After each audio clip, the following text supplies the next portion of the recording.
सभी का राम मंदिर निर्माण ज्ञान की पाठशाला में हार्दिक स्वागत है। जैसे कि आप सभी को पता है, आज एक ऐसा दिन है जिसका इंतजार पिछले 500 सालों से बेसब्री से किया जा रहा था। आज एक ऐसा दिन है जिसकी लड़ाई में न जाने कितनी पीढ़ियां खत्म हो गई, कितने लोगों ने अपनी जान गंवा दी। जरा एक बार सोचकर देखिए, 16वीं शताब्दी में भी ऐसे लोग थे जिनका सपना था कि वो अयोध्या में राम मंदिर को देखे। 18वीं शताब्दी में ऐसे लोग थे जो चाहते थे कि राम मंदिर अयोध्या में बने, और वो पहली बार अयोध्या के राम मंदिर का हक पाने के लिए कोर्ट में गए।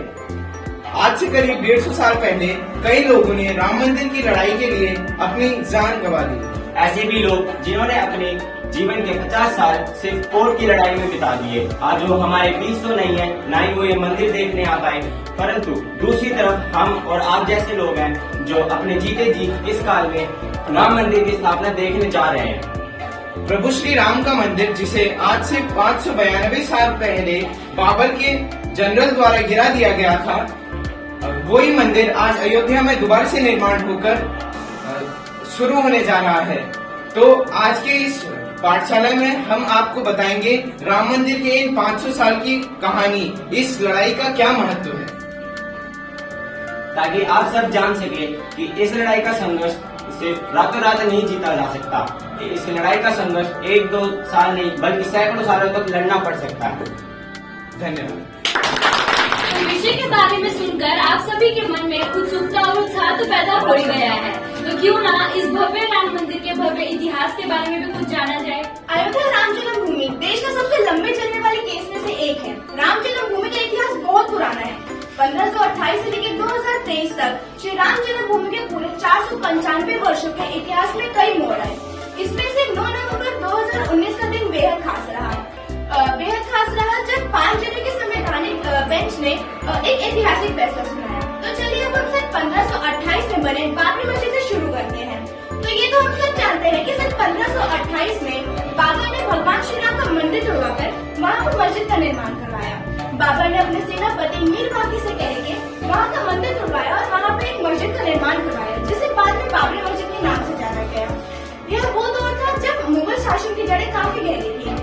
फिर मस्जिद बनने के करीब 190 साल बाद यानी सन 1717 में जयपुर के राजा जैसे मुल्क कोशिश करते हैं कि उन्हें मस्जिद और उसके आसपास की जगह मिल जाए, क्योंकि वह हिंदुओं की उस जगह के प्रति मान्यता समझते थे, परंतु वे ऐसा नहीं कर पाते। लेकिन वे मस्जिद के पास ही एक राम चबूतरा बनवा देते हैं ताकि हिंदू वहाँ पर अपनी पूजा अर्चना कर सके। यह वो दौर था जहाँ मुस्लिम वहाँ अपनी पूजा नमाज पढ़ा करते थे और हिंदू बाहर चबूतरे पर अपनी पूजा किया करते थे। तो वैसे तो अयोध्या में श्री राम जी के सैकड़ों मंदिर थे, परंतु यह बात लोग से सहन नहीं हो पा रही थी कि श्री राम जी के जन्मभूमि पर एक मस्जिद कैसे बन सकता है। तो अब बात करते हैं 1853 से 1859 की, जहाँ मस्जिद का निर्माण किया गया। उसके आसपास कई जगहों पर 1853 में दंगे हुए। 1859 में अंग्रेजी प्रशासन ने मुस्लिमों को ढांचे के अंदर और हिंदुओं को ढांचे के बाहर चबूतरे के पास पूजा करने की इजाजत दे दी। इसके बाद अयोध्या के असली विवाद तो 23 दिसंबर 1949 को हुआ, जब मस्जिद के अंदर राम भगवान की मूर्ति पाई गई। इस मूर्ति को लेकर हिंदुओं ने यह दावा किया कि यहाँ साक्षात राम भगवान प्रकट हुए हैं, परंतु इसी का विरोध करते हुए मुस्लिमों ने यह कहा कि किसी ने रात के अंधेरे में छुपकर ये मूर्ति मस्जिद में रख दी है। इस मुद्दे पर यूपी सरकार ने उस मूर्ति को वहां से तुरंत हटाने का आदेश दे दिया, परंतु वहां के डिस्ट्रिक्ट मजिस्ट्रेट के नैयर इस बात से बिल्कुल असहमत थे, तो उस जगह को विवादित ढांचा समझकर उस पर ताला लगा दिया गया।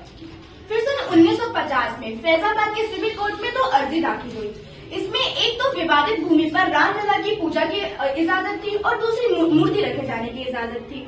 1 फरवरी 1986 में फैजाबाद के हाई कोर्ट ने उस ढांचे पर लगे ताले को हटवा दिया और हिंदुओं को वहां पूजा करने की इजाजत दे दी।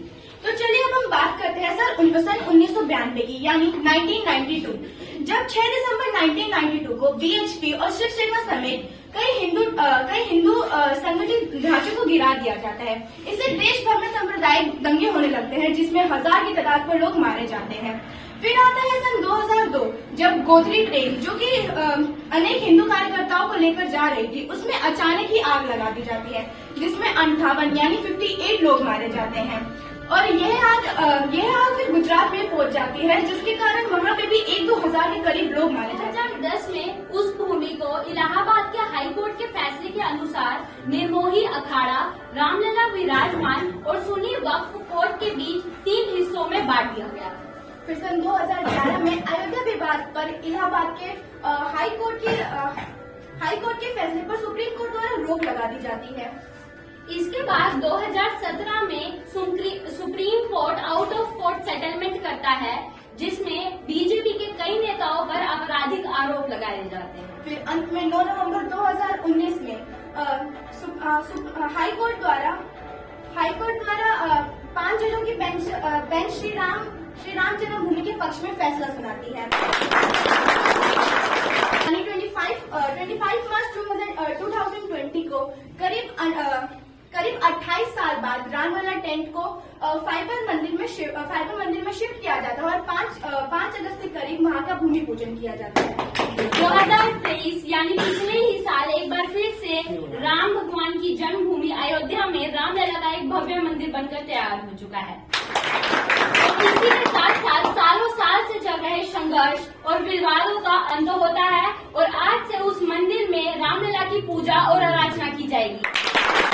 अयोध्या के राम मंदिर में राम भक्तों की कोई कमी नहीं है। अब तक 5,000 करोड़ रुपए दान के रूप में पाए गए हैं और तो और समर्पण निधि वाले खाते में भी 3200 करोड़ रुपए जमा कर लिए गए हैं।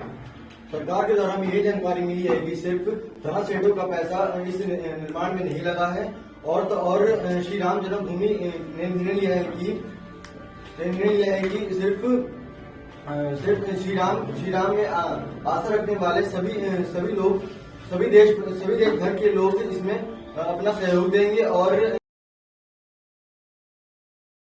जुटाई गई सारी धनराशि को समर्पण निधि का नाम दिया गया है। कि राम मंदिर एक बहुत ही भव्य मंदिर है और ऐसा मंदिर ना कभी हुआ है ना कभी हो सकता है।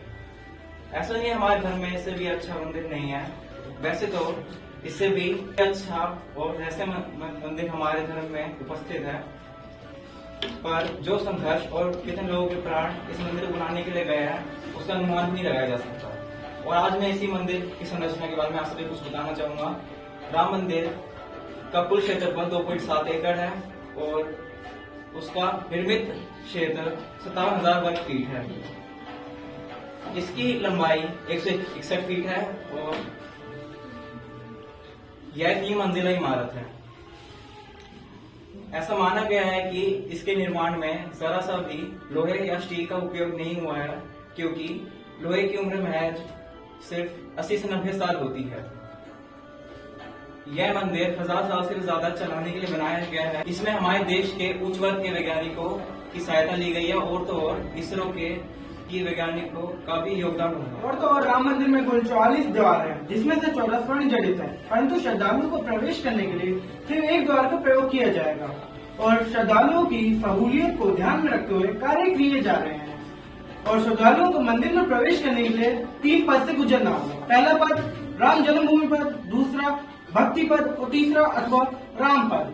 द्वार से अंदर आने के बाद दो फुटपाथ की तरफ 55 फुट की चौड़ी रोड बना दी गई है, जिसमें से पर्यटक मंदिर की ओर आएंगे। आइए अब हम आपको बताते हैं आज के दिन अयोध्या में क्या क्या प्रतिक्रिया की जाएगी। जैसे कि आप सभी को पता है, भगवान श्री राम जी की कृपा से बिना किसी विघ्न के श्री राम जी के मंदिर का कार्य समाप्त हो चुका है। श्री राम जी की 51 इंच की मूर्ति की स्थापना श्री राम मंदिर में कर दी गई है। आज के दिन हमारे सनातन धर्म के लोगों बहुत ही ऐतिहासिक दिन है, क्योंकि हमारे सनातन धर्म के लोगों ने श्री राम जी के मंदिर को बनवाने में बहुत ही कठिनाई का सामना किया है। उन्होंने पता नहीं कितने दिनों का सामना करके अब कितने लोग इस दिन के लिए मर कटे मिले हैं, परंतु आज वह सफल हो चुका है। आज के दिन अयोध्या ही नहीं बल्कि पूरे भारत के सनातन धर्म के लोग अपने घर में दिया जलाएंगे, जो श्री राम जी के स्वागत का प्रतीक कराएगा। आज के शुभ दिन पर हमारे देश के प्रधानमंत्री श्री नरेंद्र मोदी जी द्वारा राम मंदिर का उद्घाटन किया जाएगा।